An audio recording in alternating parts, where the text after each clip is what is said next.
Good morning, everybody. Hopefully you had a good weekend. Welcome to the Monday Morning Call. If there's any questions, concerns, as usual, I always type those in and be happy to talk about them. So, as usual, we got things to talk about that are on my agenda. So we'll get started. So the first thing I want to talk about is this. So this is the most valuable tool we have, the recording device. Guys, I can't tell you how many times we've been able to change advisors' direction almost 180 degrees in one, in one fell swoop. I'll give you a couple examples. Just last week, Jeff did a tape review and I did a tape review, both of us, for people who were doing their events. And the first event for the one that Jeff reviewed and the one that I reviewed, they struggle a bit. I mean, these are very talented advisors, but they struggle a bit, and they only, I think, both of them, right around 30, about a third of the people that came made appointments.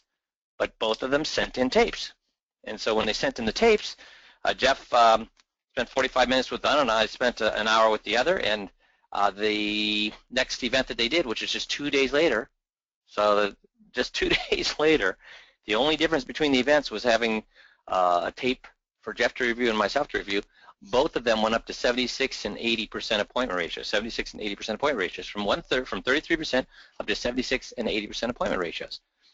So guys, the tape is, I know it's hard to do. I know it's not fun to have somebody pick apart what you're doing, but are we in this to have fun? Or are we in this to have fun and to make money? So both the guys are very, very appreciative of the things that Jeff and I pointed out. So you got to do this. I can't tell you how often. Well, let me ask you a question, guys. When somebody calls me and says, I don't understand what wrong with the event. I did exactly what you told me to do. What do you think the first thing I ask them for? I don't know what went wrong with the event. I did or I don't know what went wrong with the first meeting, or I don't know what went wrong with the second meeting. Yeah, send the tape. So when they tell me they did it exactly as they were supposed to do it, I say you're a liar. And why can I call them a liar, guys? Why can I call them a liar? And I do this tongue-in-cheek, but I call them a liar. Why can I call them a liar? Because they don't have any, that's right, they have no proof, Tom. They have no, they can't contradict me. They can't contradict me. And the fact that we've got 50,000 recorded meetings, guys, guess what we know? That this works. So when you tell us it didn't work and you did exactly what we asked you to do, but you don't have a tape, what's the amazing thing? Jeff and I kind of laugh. Most times, a lot of the guys that I work with, they send me the good tapes. They send me the good tapes. What they don't send me is what? The tapes that aren't good, but they insist that they did everything right. So there's nobody else out there. There's no other resource out there for you to have somebody like Jeff or somebody like myself sit down and review what you're doing. And what's our goal? What do you think, Justin, my goal is when we're reviewing your tapes? I want 3 or 4 answers to this. What's Jeff's and my goal? Is it to ridicule you? Is it to tell you what you did wrong? Help us get better. That's right. That's all we're doing, is trying to help you. It has really nothing to do with what you did at that meeting, at that event. It has nothing to do with that. It has to do with doing better at your next meeting, better at your next event. Guys, I developed this whole 5Q system. I didn't sit down and design it. I just kept doing what I was doing before, but I was taping myself, and all I did was fix one problem after another problem after another problem. By doing that, my income went up 7-fold. 7-fold in 1 year, doubled again, doubled again. And I didn't have a coach to point or help me out. I just had to figure it out for myself by listening to the tapes. So please, please, please, the biggest value we give you with this system is the review of the tapes. Make sense? The next thing I want to talk about is, and again, logistics sometimes prevent this, but having back-to-back meetings. If either of these guys that Jeff or I worked with last week would have had back-to-back events, we wouldn't have been able to do that, really. We wouldn't have been able to review and get them ready for the next event so they could basically triple their, when you go from, well, I guess double, from 33% to 76 or 80%, more than double their appointment ratios. We would not have been able to do that if they had back-to-back events. So try to have them on a Tuesday and a Thursday, or a Thursday and a Tuesday the following week. put a day at least between them so we can be able to review tapes and help you if there was a hiccup in the first one. Also, it helps you with the flow of your appointments. Okay, it makes sense to everybody? Super. Another thing about the events I want to talk about is the difference between urban versus rural. I would tell you straight out that guys doing rural events in smaller communities outside of the suburban ring of a big city always get huge response rates, always get huge appointment rates, and write a lot of business. Why do you think that's the case? So in smaller communities of 10,000, 20,000 people outside of the ring of suburbs of a major city, the guys have fantastic luck there. Why? Less advisors courting them. I think that's, we don't know for sure, but that's what I would suspect. Yeah, that's exactly what I would suspect.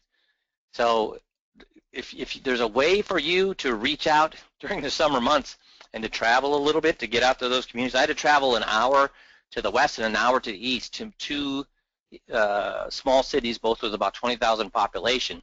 Because remember, I'm in Rochester, which is surrounded by an hour and a half of farmland in every direction. So I had to go an hour to the left, an hour to the right to get enough people to market to. But those two small cities were huge for me. I wrote a huge amount of business from them. Somebody wants to know the reason. Most likely because advisors don't hit those communities very often, and if they do, they're amateurs. How do you handle appointments 1 hour away? You see them in their homes. That's how, you schedule them 1, 2, 3 in their homes. So there's no problem with working a town an hour away. You just schedule 1, 2, 3 in their homes, 3 meetings in that city on the same day. Make sense to everybody? Good. So what I wanted, the main topic today is the implementation meeting. So how do we handle the implementation meeting? The first thing we want to do is review the 21 points with them. So we're going to go through all 21 points, or however, 18 points or 19 points, or how many of the points that you did with them. I want to review all those with an emphasis on what again?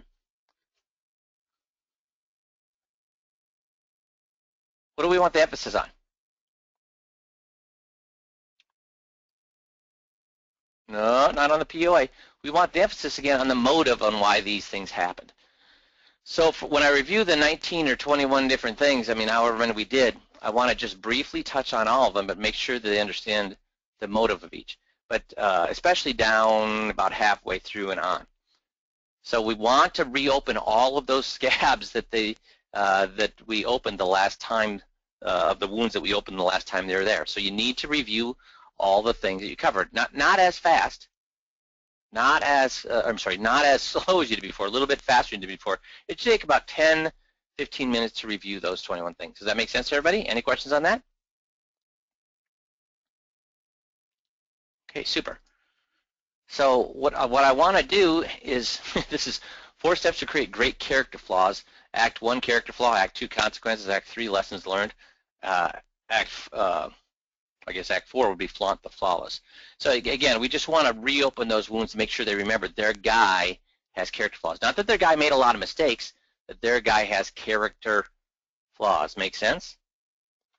And as we're going through the 21-point checklist, when we get to the weighting section, of how much they want in safe versus how much they want in growth, we want them to once again tell us that percentage amount. So what's the percentage they're going to tell us? What's the least amount they're going to tell us? 50-50 is the what we're shooting for. So it could be 40-60, 50-50, or 60-40, but you'll never see less than, I've never, ever, ever in 15 years, guys doing this right, seen less than somebody wanting less than 40% of their money in guaranteed. More often, it's 60% of their money in guaranteed. Okay, but they're going to tell us. Are we going to tell them what they should have? Are we going to tell them what they should have? Are we going to? No, never. So the thing is, if you do a case and those people want less than 40% of their money in guaranteed, guess what we're going to ask you for? If you do a case, aha, Jim! Jim got it immediately. The tape.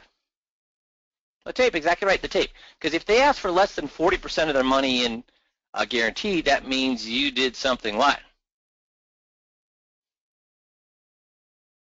Wrong, exactly. Okay? Is that fair?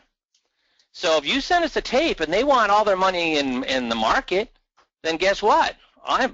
Jeff and I will be just fine with it if you did if you did the system right. But if you don't send in, if they put in less than 40% of their money into fixed index annuities, and you don't send us the tape, well then we're gonna have to sit down and discuss your skill level and work very closely together to get your skill level back up on a rapid basis. Is that fair? Is that fair? To give you a little bit more attention if that's happening. Cool. Great. So now we've gone through the 21. We've gone through the 21 points. We've got reaffirmed how much they want in guaranteed versus how much they want in growth. Now after we've gone through that 21 points, then I'm going to say, ask them the same exact 3 questions that we asked at the end of the 21-point checklist. And those 3 questions are, do you have a clear picture of where you are now than when we first began this? So remember, we asked them these same questions at the end of the 21 before we closed that meeting. Now we're going to ask at the beginning of the 21 after we've reviewed the 21, or I'm sorry, at the beginning of the implementation after we've gone through the 21. So we say, do you have a clear picture of where you are now than when we first began the process? And of course they say yes. And then we say, do you want to continue as you are, or do you think you need to make some changes? And what do they all say? They need to make changes. And then you say, where do you see me fitting in? Guys, this is the big one that I see guys make a mistake on. You have to say, where do you see me fitting in? And what is there a difference between me saying, where do you see me fitting in, and me saying, would you like my help? Would you like me to help you with this? Is there a difference between those two? So where do you see me fitting in, and would you like my help with this? What's the difference between those two? What's the difference between those two? Would you like my help with this, or where do you see me fitting in? One makes them decide, Paul, I'd agree with that.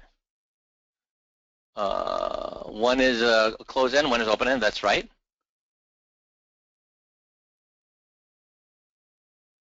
Fitting in requires the full answer, Gary, you're exactly right. They have to tell me. They're telling me, they're chasing me. I'm not chasing them. See, if I say, would you like my help, and they say yes, what kind of a commitment is that? None. There is no commitment. But if I say, where do you see me fitting in? They say, well, we'd like your help. We'd like to move our accounts to you. That's me. That's them asking me for help. There's a huge difference between me telling them I'm going to help them and them asking for help. You need to do it this way. The example I give is this, is if you're there in your backyard digging a hole and I say, hey, I'll come over and help you, neighbor. You're my neighbor and you're digging a hole and I run, oh, no, I'll help you. And he's like, no, I got it. I'm just digging a hole. No, I'll help you. I mean, what are neighbors for? And I'm pitching, I start digging a hole. He goes, really, you don't need to do this. No, I mean, like, again, you're my neighbor.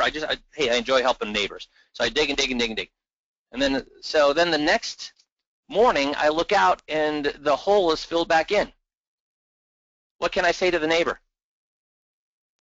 It's a big waste of everybody's time. What can I say to the neighbor, though, if I insisted on helping and he was saying, no, I don't need help? Nothing. Exactly, Chris. I can't say anything. But what if instead I come home from work and I'm tired and the neighbor calls up and says, man, can you come over and help me dig a hole? The pool guys the pool guys are coming tomorrow. We're trying to get this hole dug. And I say, no, dude, I am tired. I'm not coming over. It's 90 degrees out. I'm not coming over to dig your hole. Come on, dude, please come over. I mean, we got to get this done or they're going to turn around and go. No, why didn't you hire somebody to do this? I can't. I don't even dig my own holes. Why would I come over and dig your? No, please. I mean, I'll do. Come on, please. I don't ask you for much. You'll be able to use the pool. Just come over and help me. Fine. So I go over and help him dig the pool. And then I wake up the next day and the hole is filled in. What am I going to say? Now will I say something? Yeah, exactly, Rick. I'm going to be mad. Why? Because he begged me to help him. He asked me to help him. And when I did, if you ask me to help you and then you don't take my help, what am I going to be? Irritated. So when people ask you for help, there's a big obligatory factor there. Instead, I push to help them. There's no obligation or very, very little obligation. Does that make sense to everybody? So that last question has to be, where do you see me fitting in, or how would you like me to help? anything but you get just something that's open-ended, making them invite you in. Make sense, everybody? Okay, so the next thing, and then after they tell me how they want me to help them, I say, well, can I share with you how I find the solutions to my clients' concerns? Can I share with you how I find, I'm not sharing the solutions yet, I'm saying, can I share with you how I find the solutions to my clients' concerns? What are they going to say there?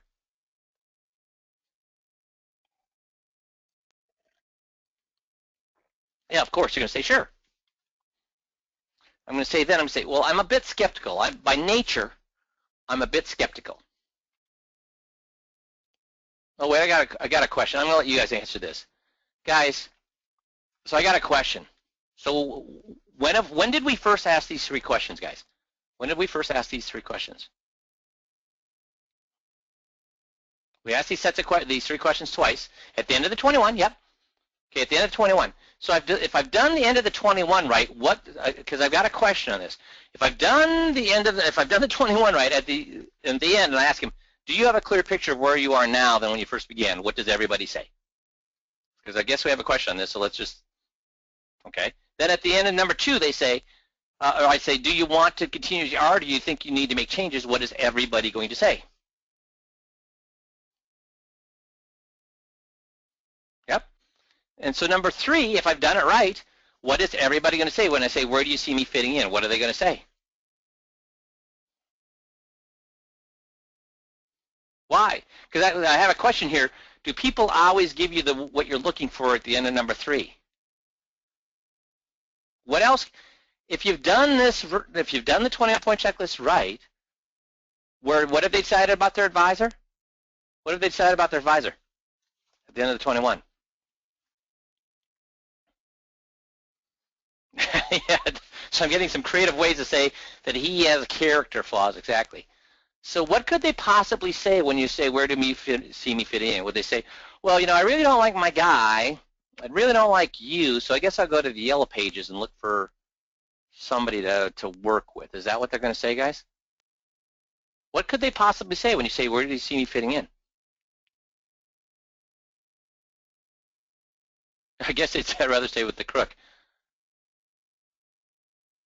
Okay, if they say I'm not sure, I need to think about it, what does that tell you? Again, I said, if you do this right, are they really going to say that they hate their guy and then they need to think about leaving him? Steve, exactly right. It means that you didn't do it right. You messed up, right, Paul? If they say I don't know or I need to think about it, what does that mean? Happened at that 21-point checklist. Hey, can't do anything about that. We'll have to circle back. And guess what? This is how you're going to punish yourself for doing it wrong. If they say I don't know or I need to think about it, guess what I would tell you to do? What do you think I would tell you to do if they said I don't know and I need to think about it? Get on their side. Yes, Steve. Get on their side and then start the 21 all over. You do that once, guess how many more times you're going to screw up the 21? If that's how you punish yourself is by getting on their side and then redoing the whole 21, guess when you'll never, ever, ever do that again. Because if they say I need to think about it, what's that tell you about your likelihood of going to the next meeting, going to the implementation meeting? Ah, and Kevin says, and send the recording in. Exactly. So if they say I need to think about it, or I don't know, what's that tell you about the likelihood of them coming in for an implementation meeting? If that's what they say at the end of the 21-point checklist. Slim to nil, exactly. Okay, so the person who asked that question understands now, so they're going to tell you that. They're going to tell you that, yes, can you help me when you do it right? So then I say, can I share with you how I find the solutions to my clients' concerns? And I say, I'm a bit skeptical. I'm a bit skeptical, and can you blame me? And what do most people say? In fact, probably most, how about all? I'm a bit skeptical, so I don't really believe things when people just tell me them. Are people going to be sad or be okay with you being that way when you're looking for solutions for them? That you're going to be skeptical when looking for solutions for them. Exactly. And then I say, the reason I'm skeptical is this. Has there been blue chip companies that have had stock fraud, that have hide numbers, that have reported the wrong numbers, that have said things that are not true about their stock just to make sure their stock goes up? Have there been blue chip stocks that have done that? Yeah, there have. Has there been money managers that have created fraud? How about, how about what's his name? Bernie, what's his face? I mean, have there been money managers, Madoff, that's right, Bernie Madoff. So have there been money managers that have done it, people? Have there been whole companies that do that? Heck, guys, look at this. Wells Fargo, American Express, American Funds, even Vanguard, they get fined every single year for the same things. Why do they do that? They get fined every single year. That's right, Matt, billions and thousands of fines. They get fined every single year for the same things. Why? It's cheaper than compliance, Bert says. Exactly right. It's cheaper than compliance. So they're like, hey, you know what? We make, by not doing these things appropriately, we make 100 million. So if we're fined 34 million, guess what? That's $64 million, whatever it is, in profits. How about pundits and columnists? Should we believe them when we read what they say? Should we believe pundits and columnists in what they say? They need to sell papers with a grain of salt. Yeah, because here's the thing. They have an agenda. Isn't it interesting that the pundits are always promoting what kind of techniques? What are the pundits and columnists in the papers and magazines promoting? What kind of techniques? It's very interesting. If you read the techniques that they're promoting, and then you start to thumb through the magazine, guess what all the advertisements are for? Next time you read a pundit and you read what they're promoting, look, their sponsors, right, Barry? It's their sponsors. Look, once you see a pundit and what they're promoting, then thumb through the rest of the magazine and see how often in the advertisements they promote their what they're recommending. And in fact, what these magazines do and radio and TV should do, what they do is they actually approach companies and say, listen, we're going to be, one of our columnists is actually going to be talking about this in the next issue. Would you like to be in that issue? And actually, if you look at, it's the same thing in our journals. If you look at our journals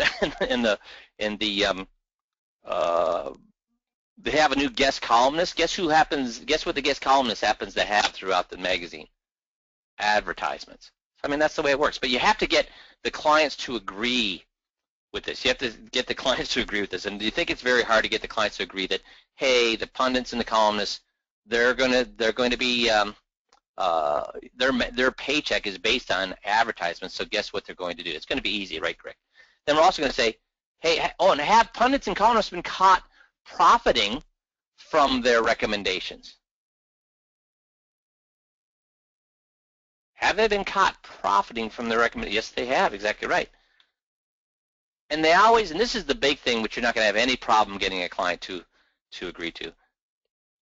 They always exaggerate the good and the bad. Why do they always exaggerate the good and the bad? Ratings, right, Barry? I mean, that's how they sell. If they gave balanced, if you think about it, is the right thing to do sexy or not sexy? Well, look at what we do, 50-50. Is that sexy or not sexy? That's about as boring as you can possibly get.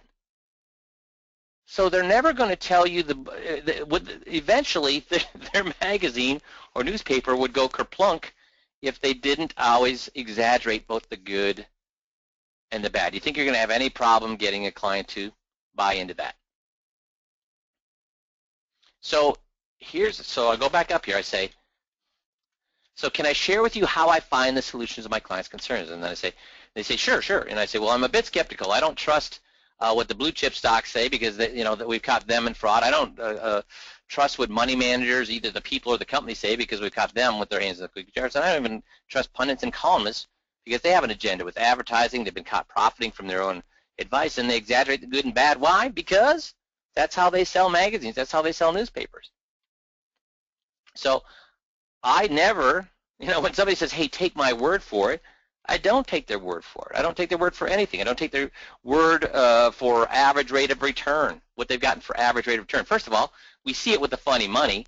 Remember, what's average return worth, guys? What's the average rate of return worth to somebody who's retired? Nothing. Zero. Zippo. Exactly. Do I take their word for how anything is going to perform in the future? No. Right, Victoria? I don't.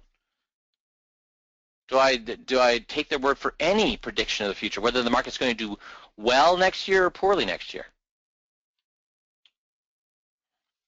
So if that's the case, guys, think about what I recommend. Think about what I recommend. On the 50% growth side, what do I tell them about the 50% growth side? Do I tell them it's going to perform better than the market? It's going to perform almost as good as the market, or just going to perform as well as the market? Yeah, but don't know. That's a good answer. It's going to just go up when the market goes up, goes down when the market goes down. See, I'm not. Hey, is there any predictive nature when I say, hey, listen, this 50% that's in the market, it's going to, when the market goes up, it's going to go up, and when the market goes down, it's going to go down. Is there any predictive words or phrases or inklings in that prediction, or in that? None. That's right. So then I say, now, do we believe the market's going to go up more often than it goes down? I'll ask them. I won't tell. Do we think the market's going to go up more often than it goes down?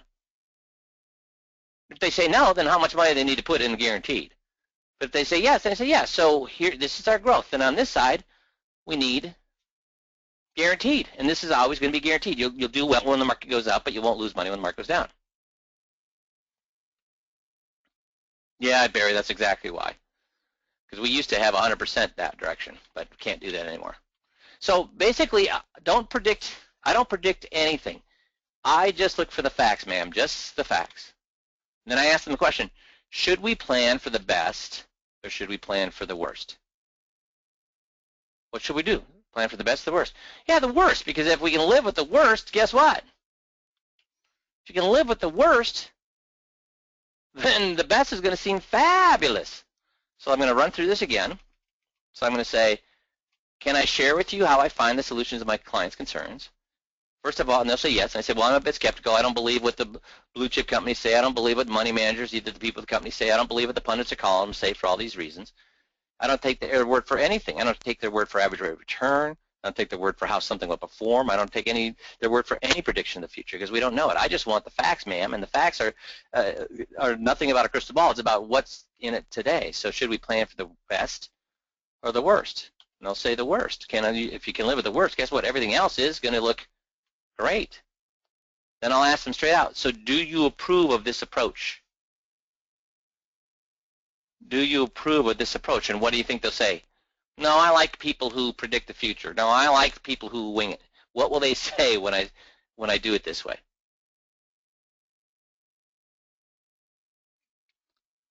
So why do you think I go through all that? What do you think the purpose of all that is? What does it make me look like when I do that?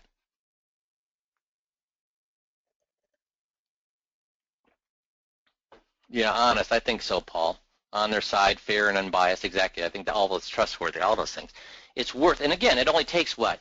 Maybe 5-10 minutes to do that, and it sets the tone for them saying, well, this guy, how many advisors approach it that way, or do they just jump in as the salesperson? Yeah, Kevin's got an advisor, not a salesman. So how many clients or advisors just jump in and start selling how great everything is? Also, think about what I've done here. Somebody said it here. I've avoided some objections. What objections have I avoided?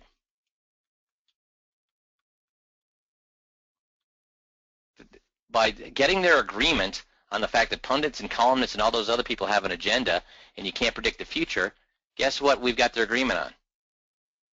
That anybody out there who's trying to do either the pundits or columnists and people trying to predict the future are full of what? Beans. Beans, beans, beans.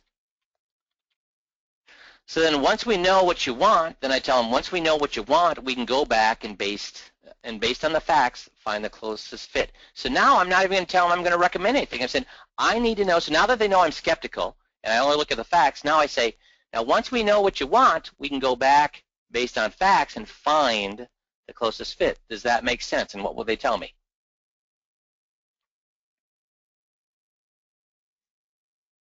Yeah, they're going to tell me, yeah. So then I say, well, I need you to help me design the perfect investment for you. Do you think that there's a perfect investment out there? If there's a perfect investment out there, how many investments would there be? One, exactly. So there's no perfect investment out there. There's hundreds and hundreds of investments out there. So what we need to do is find the perfect investment for who? Everybody else or you? And they'll say, no, for me. Okay, so because that doesn't exist, we need to find the thing that works for you. So then I'm going to ask them these questions. I'm saying, so then how much of your principal would you want to lose? What are they going to say to that?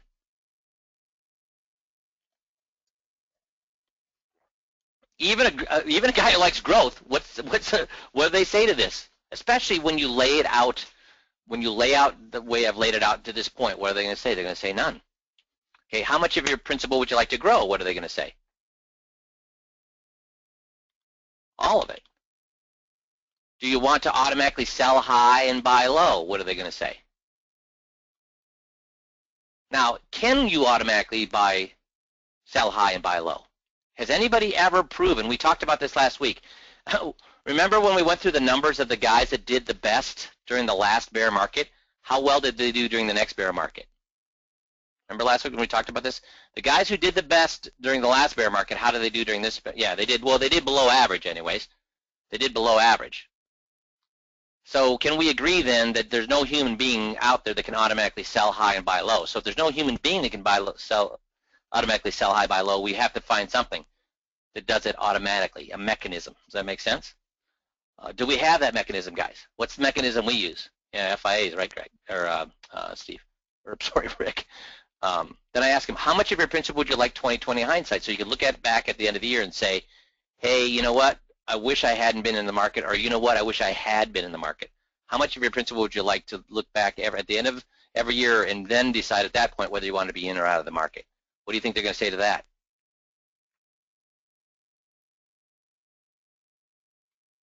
Do you get that? Am I speaking Greek, or do you not get what I'm asking? So how would you guys like it? At the end of December, you didn't have to decide whether to be in the market or out of the market until December 31st. How many of you would like that? And again, what allows us to do that? Do you want access to your money when you need it? So what are people going to answer? When I ask them these questions, what are they all going to answer?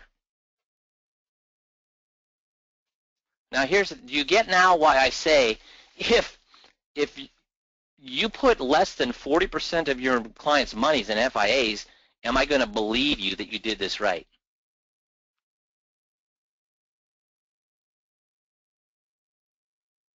You better send me the tape. Because first of all, we're going to listen to your 21-point checklist, see how you handled the investment weighting, and then based on these answers, what's the only place that will do these things? What's the only thing that will do these things? An FIA, exactly. Now, you can't put all your money in the FIA, so then you're going to show them growth as well. You're going to say, well, we need growth and we need safety. Then I'm going to say, can I show you based on what we've agreed upon what all of my clients utilize to accomplish these things? And what do they say to that? Yeah, sure. So then, if they need income, what we're going to use is the sale presentation. If they need income, we'll use the sale presentation. All the sale presentation is the bucket strategy, where we put some of their money in either cash or a single, or an immediate annuity, so it will provide income for them, the income they need for the next 5 years, which allows us to put another third into intermediate and another third into long-term investments. And Jeff can help you with this. And I'll show you where that is on the website. So if they want income, then we use the sale presentation, which is simply a bucket strategy, and we have software to do that. If they don't need income, then we're going to do the 50-50, 50% into FIAs, 50% into your money manager of choice. And it's because I tell them they need to do that, right? Is that why they're going to do that? Because I tell them they need to go 50-50, they need to go 40-60, they need to go 60-40? No, they're going to what? Tell me. They're going to tell me. So here's where you find, if I can get it up here. Okay, so down here, see the sale presentation? That's where you find the sale presentation. Okay, so, and if you don't understand how to do sales presentation, then Jeff Freeberg can help you with that. Okay, so you see down here software, you have the 21-point checklist software, and you have the sale presentation software. That's if they want income. Now with the 50/50, what you're going to do is you're going to go up here and use the, go to the implementation meeting, and we've got the FIA, fixed index annuity presentation, and we have the one-way selling presentation. So these are two presentations that you can use. Now the nice thing about them is they're both use, what would you call it, modules. They're modular. So you can actually pick and choose which growth module, which safety module, which liquidity module, which is now the right time module, which fees module you want to use. And basically using one of these, using both of these presentations, you could actually create your own presentation for virtually any guaranteed annuity out there, okay? But this one right here is for a fixed index annuity. This one is for a hybrid life. Either one of them works terrific though. Okay. Now I'll go back to, okay. So any questions on where you find the FIA presentation or one-way presentation? Okay. So if you do those right, both of those address rate of return. And do we tell them that they get the highest rate of return, guys, with either one of those presentations? Do we tell them they get the highest rate of return? No. No, but do they tell us they want that rate of return? It's not the highest, it's the best. How can the highest not be the best? Or how can the best not be the highest? Because the best is what? The highest rate of return with what? Yeah, that's right, Fern, with the least amount of risk. And they tell us, do we tell them that this is a good enough rate of return, or do we make them tell us? And then I'll actually even be devil's advocate after they've told me they want that and say, well, you're crazy. Why wouldn't you want the highest rate of return possible? And have them argue the other point back to me. Does that make sense? Then we go through liquidity. And I have them tell me this is way more liquid than their money manager. You guys get that? Does the presentation show them that what we have is more liquid than a money manager? See, everything, well, money manager, you can get that money out anytime you want. Both those presentations show you that a fixed index annuity or a hybrid life is more liquid than a money manager. If it's more liquid than a money manager, what else is it more liquid than? Is it more liquid than a VA, more liquid than a mutual fund, more liquid? If it's more liquid than a money manager, it's more liquid. And I can actually have them tell me that it's more liquid than a CD. Do you get that, guys? I can show them it's more liquid than, or I can have them tell me it's more liquid than the bank. If you do this right, they will tell you it's more liquid than the bank. Do you get that? Well, we don't have time today to review that. You need to go to those presentations and it'll answer yourself because I show you how in both those presentations.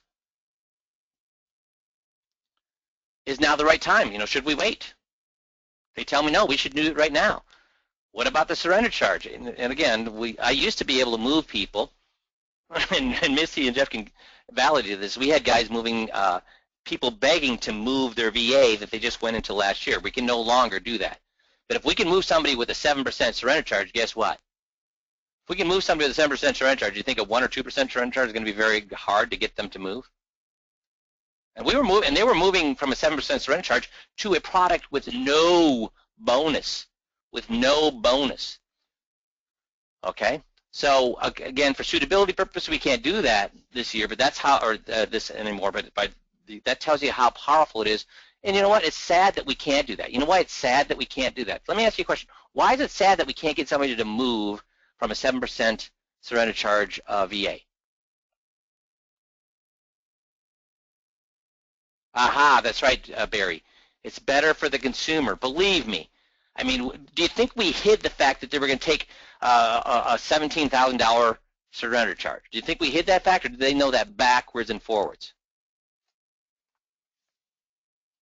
They knew it backwards and forwards. And then I would argue, because did I know that they were going to get, that their accountant, their son-in-law, everybody was going to argue with them about the surrender charge? Did I know that? So I would argue too, say, you're crazy. Why the heck would you take a $17,000 surrender charge? That's nuts. Do you know how long? That's about equal to 1 year Social Security pay. You're going to give up 1 year Social Security pay, and what they tell me? Yeah, I'll do that in a second. So, but we can't do that anymore. But it's sad because the client was fully aware of the surrender charge, and yet they wanted to move. Even when I challenged them on how silly it was to move, they wanted to move. And now, guess what? Suitability doesn't allow them to do what they in their right minds know they want to do. But we've got to, we follow the law, so that we do that. Even though it's silly, we follow the law. So we can't, but my point is, if we could, used to be able to do a 7% surrender charge, do you think a 1 or 2% surrender charge is very difficult? And then fees, if we're hammering the fees at the 21-point checklist, are we going to hide the fees of our products? No, we put it right out there and say, hey, are you okay with these fees? Why would you be okay with these fees? I mean, that seems like a lot. And make them explain to us why they're okay with the fees. And then we basically go, is this better than your current investment? So, guys, is there any more compliant, any more disclosed way to sell than what we do right here? That's why it's sad. I mean, this system is the most compliant, most disclosed way to sell, and we have our hands cuffed by suitability to let us do the right thing for the client. And you know what? Not because we say so, because who says so? Not because we say it's the right thing for the client, but because who says it's right for the client? The client. So we had a question earlier. What if they want to do all their money into an FIA? And I'll tell you what, that'll probably end up being your biggest problem. If you do this right, that is your biggest problem. Because I'll tell you straight out that if I go back to the see this one-way selling presentation, I talked to Jerry, I talked to Jeff, and Jeff Van Grinsven, and myself. But this presentation has been out there for about 3 years. None of us can remember any advisor walking through a client through the one-way selling presentation, the yellow pad selling presentation, with the client explaining to them. So when they do it right, where they ask all the questions that are in this presentation, and the client answers all those questions, we have yet to have somebody say no, they didn't want this. In fact, we've had people, which kind of the question we had was, what if they want all their money here? One of the guys asked that. I said that reminded me. We've had several times people say, well, if I can't put all my money there, I'll find an advisor who will put all my money there. They actually were arguing with the advisor wanting to put all their money there. Now you can talk them down, and you talk about that you do need to have. I mean, some years the market does go up 25 or 30%. It's good to have some of your money in growth to do that, and blah blah blah. There's a way to get them talked down where you go more 50-50, where 50% growth, 50% in this. But I tell you what, they're going to be harping more for safety than they are for growth when you do this appropriately. Not because I say so, but because the client says so. So if you're not familiar with the FIA presentation, the one-way selling presentation, the one-way selling presentation, in 3 years, the three of us couldn't remember one person who presented this to a client and having a client say no, they didn't want it. They all wanted it. Okay, so if you haven't looked at that for a while, it pays for you to go back and take a gander at that. I'm going to go back here if I can. Aha, there we go. So what if they have a situation where all of their money is tied up? You know, it's all in rental real estate, or because of the way suitability works today, it's all in a VA that they just put in their last year, or it's all locked up in whatever a REIT. What if it's all locked up and because of suitability we can't get at the money? Then what do? Well, then we go to the TRIP. We go and do the TRIP presentation. So we go here, and Missy, help me out. Where's the TRIP? There it is, down there, TRIP plan. So you go to the TRIP. And that is a great way to, again, it's a presentation and with software that walks them through what we call the boat story. It's written, or it's designed almost like the Angry Birds. If you remember the Angry Birds animation on your, that game on your cell phones, that's what it's designed like. And it will walk the client through a quote-unquote boat trip, where by the end of that boat trip they can say, I want the trip, I want that technique, I want that product, which ends up being just a guaranteed universal life. So that's a way to, and it's not a lump sum, it's an annual premium to guaranteed universal life. So by doing the TRIP presentation, if all their money's locked up, you can just pull a little bit of the interest off the top to get a GUL on them, which is going to pay you, it's going to protect them in the manner they want because of after they've learned all the risks that they're protecting with the GUL, with the TRIP. And again, you're not telling them they need it, they're telling you. And by the end of that, they're going to say they want this thing, and it's not going to be a huge sale, but it'll make you $3,000 to $5,000 in commission, and it's going to provide them the protection that they otherwise do not have and really didn't know they wanted until you went through the TRIP presentation. So don't ever, ever, ever think that when you look at there's nothing that frustrates Jeff or myself more than when somebody calls up and says, well, yeah, I didn't do that one because there was no way we could get a sale from it. So Jeff, could you get on the call and talk about that for a second? Are you out there? Yeah, I'm here. Yeah. So when somebody says, because you go through, because when somebody does an event, we go through and see how many 21s they did, and then we ask them how they did in each of those 21s. And what do you say when, do you ever hear that, oh yeah, there was no real sale there, so I didn't do that one? Yeah, I mean, I've heard that before.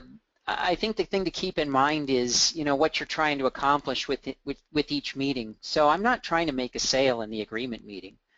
I'm just trying to gather enough facts to be able to put together a 21-point checklist to go through it with them later, the following week. When you're at the 21-point checklist meeting, you're not trying to make a sale there. You're not trying to make a determination about whether or not you want to work with them. You're just trying to get them to say, I don't want to work with my guy anymore. It's only when you get to the implementation meeting that you try and decide, well, what can I do here? So if you're turning people away before you get to the implementation meeting, before talking to Jerry or before talking to Jeff at ECA about what you can do, then you're making a mistake. You're turning away people before you even, you're looking too far into the future at a sale that isn't going to happen if you don't gather the facts or you don't get them to say they don't like their guy.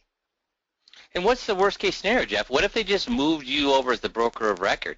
What if they just moved you over in their mind as the advisor they're going to work with going forward? So yeah, even if all they did was that, is that a bad thing? Yeah, that should be your worst problem, that people want to work with you. But suppose you talk to Jerry and Jeff and there are suitability problems and you can't do anything. That's not going to happen. But suppose that did happen, just for argument's sake. Then what they should be saying is, what you should be saying at the implementation meeting is, hey, I've looked at this backwards, forwards. I'm not sure there's anything we can do. We may have to wait a couple of years before we can move any of this money. Then they should be telling you, okay, I get it. Can we just move it over to you in the meantime? That should be the worst problem that you have. So don't ever circumvent the process by thinking, oh, there's nothing here I can do. There's always something you can do. Thanks, Jeff. So good. Was this worthwhile, guys, to see this? We haven't talked about the implementation meeting for a couple of years on a coaching call, so was it worthwhile to see this? Is this how you're conducting your solution meetings? Do you get why it makes sense to set it up appropriately before you even get into the actual presentation? Super. So I will talk to you guys all on Friday, and this will be posted in the coaching calls, and then eventually it'll be posted in the implementation meeting as well, just as people want to go back in to review it.